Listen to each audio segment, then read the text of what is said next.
Welcome back to Lakers News Fan Report. And today, we're diving into a developing story that could reshape the Lakers' frontcourt dynamics. Rumors are swirling that Daniel Gafford, the athletic center from the Dallas Mavericks, might be on his way to Los Angeles. While nothing has been confirmed, the pieces are aligning in a way that makes this potential acquisition more than just idle speculation. The Lakers have long been searching for a dynamic presence in the paint. Someone who can protect the rim, finish lobs, and bring energy on both ends of the floor. Daniel Gafford fits that mold perfectly. His athleticism and defensive prowess have made him a valuable asset in Dallas, but with the Mavericks' recent roster changes and financial considerations, Gafford's future there is uncertain. Reports suggest that the Mavericks are facing a logjam at the center position. With Anthony Davis now anchoring their front court and young talent like Derek Lively II waiting in the wings, Gafford's role has diminished. Additionally, Gafford is entering the final year of his contract and is expected to seek a salary commensurate with a starting center. The Mavericks, already navigating salary cap challenges, might find it difficult to meet his demands. Enter the Lakers. General Manager Rob Pelinka has expressed a clear desire to bolster the team's interior defense and athleticism. In a recent interview, Pelinka stated, "We need a center who can run the floor, protect the rim, and be a vertical threat on offense." Gafford checks all those boxes. Moreover, Gafford has a history with Luka Doncic, the Lakers' newly acquired, a superstar. Their chemistry in Dallas was evident, with Gafford thriving as a pick-and-roll partner for Doncic.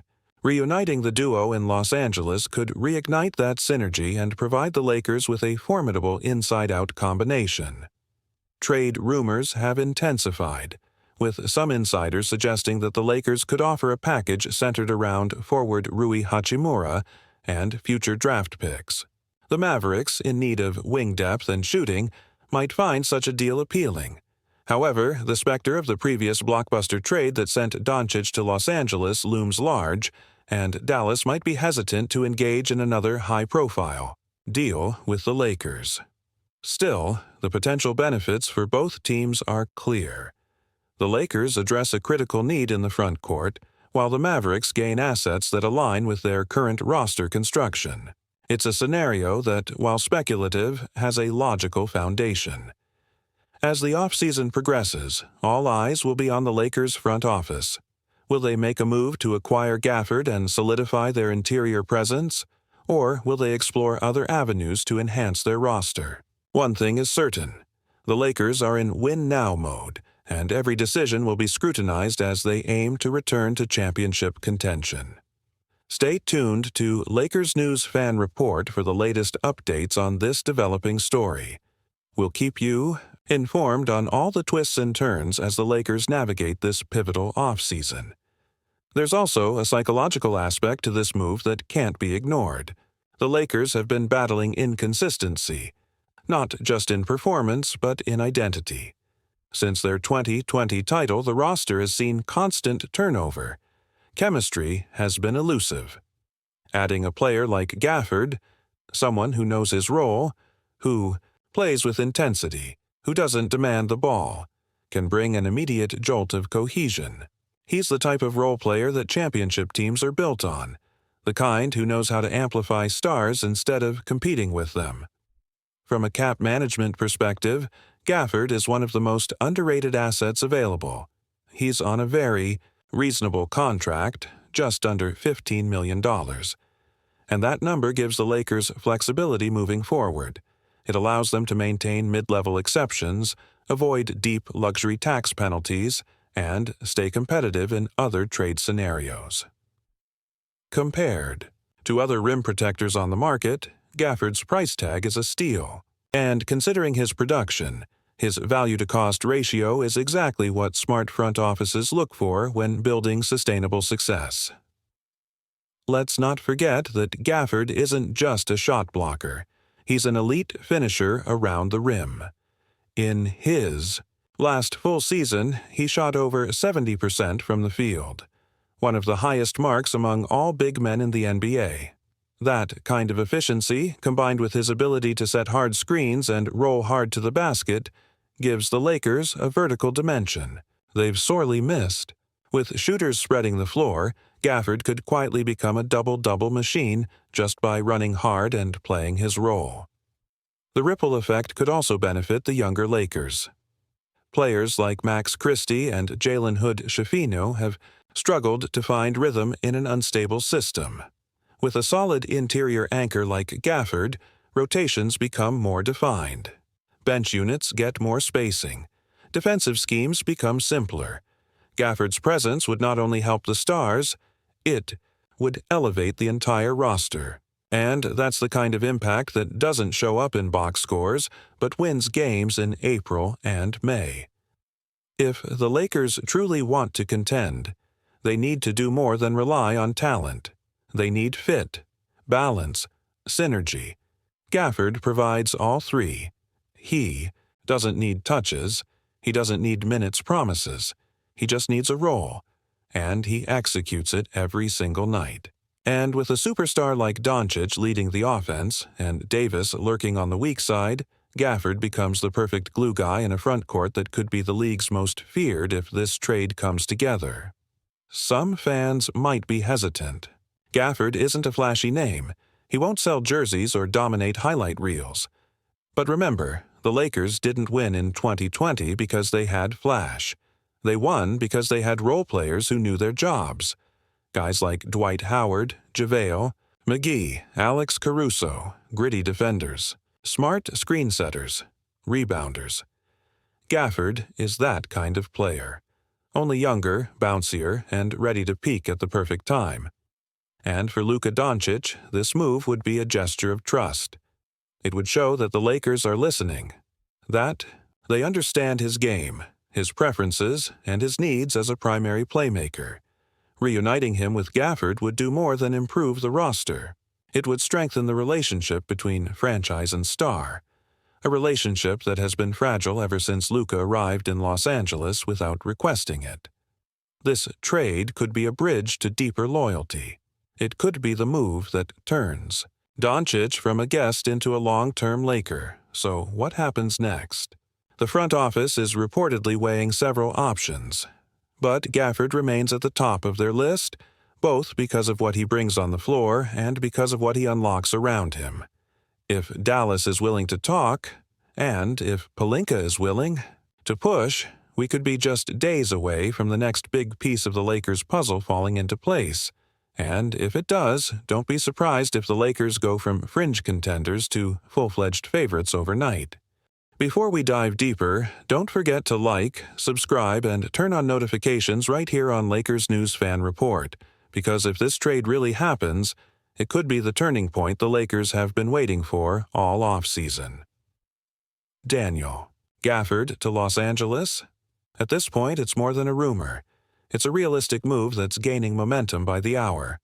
The Lakers' front office has made it no secret. They need a rim protector. Someone who can absorb the pounding in the paint, free up Anthony Davis to play more comfortably at the 4, and give Luka Doncic a lob threat who can run the floor and collapse defenses. Daniel Gafford fits all those needs, and then some.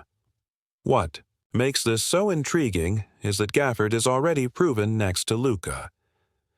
During their brief but impressive run together in Dallas, Gafford became the perfect complement to Doncic's playmaking style. Whether in high pick-and-roll or quick transition lobs, the chemistry between them was immediate. It was the kind of connection that takes years for some stars to build, and they did it in weeks. That's not just rare, that's elite. So imagine that chemistry coming to Los Angeles, this time with Gafford wearing purple and gold. Add in the Lakers' renewed urgency to contend with LeBron James aging and no time to waste, and it becomes clear they need to move now. And sources close to the situation believe that Rob Pelinka knows it. Reports have surfaced that Pelinka and his staff have already reached out to Dallas to gauge Gafford's availability, quietly, behind the scenes. Nothing is public, but that's how major deals begin, and let's be honest, Gafford won't come cheap, but he won't be out of reach either. He's on an affordable deal with just 1 year left, and Dallas may not be able to afford extending him long-term with their current cap structure.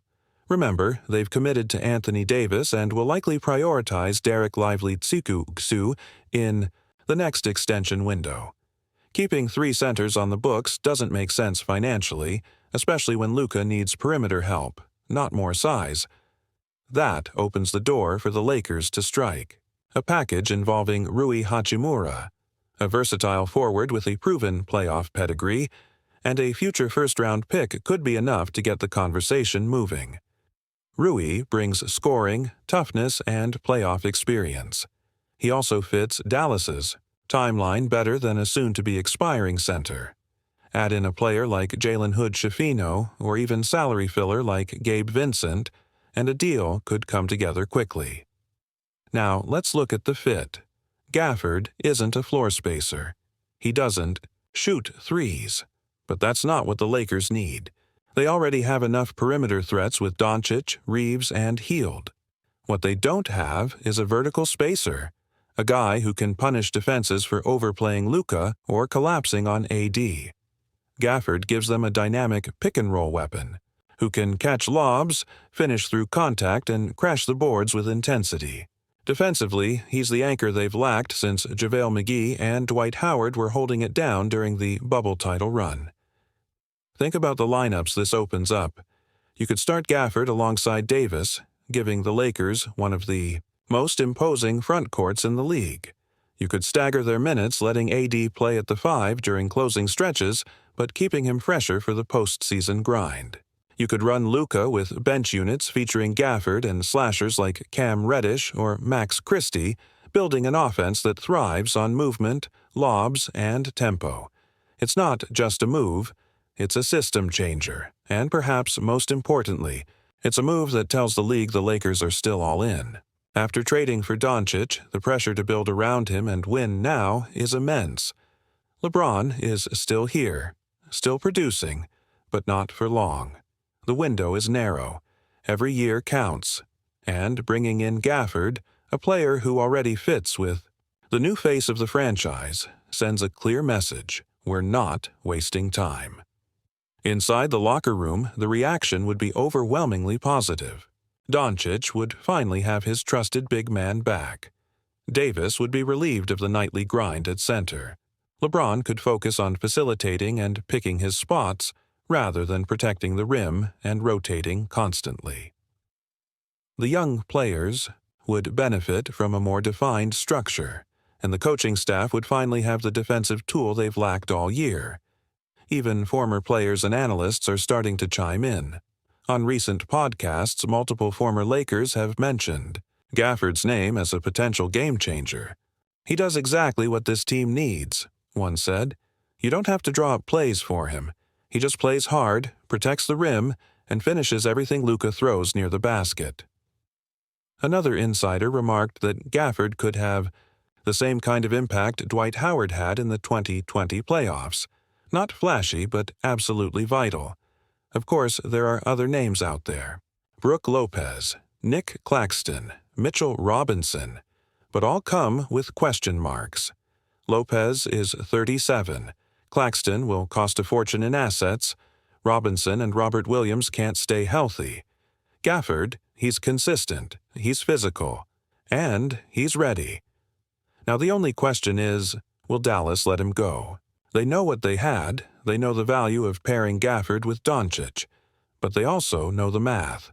If they don't plan to extend him, they can't afford to lose him for nothing next summer.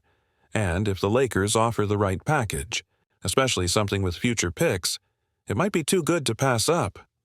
We're entering a crucial moment in the Lakers' offseason. Doncic is watching. LeBron is waiting. The fan base is demanding answers. And Rob Pelinka, he's on the clock. Gafford might not be the biggest name on the market, but he might be the most important name the Lakers haven't signed. Yet. Thanks for watching Lakers News Fan Report. Drop your thoughts in the comments. Should LA go all in for Daniel Gafford? Is he the missing piece to take this team back to the finals? Or should they wait for someone bigger? Don't forget to like, subscribe, and stay tuned. Because if Gafford is coming to LA, you'll hear it here first. And trust us, this story is far from over.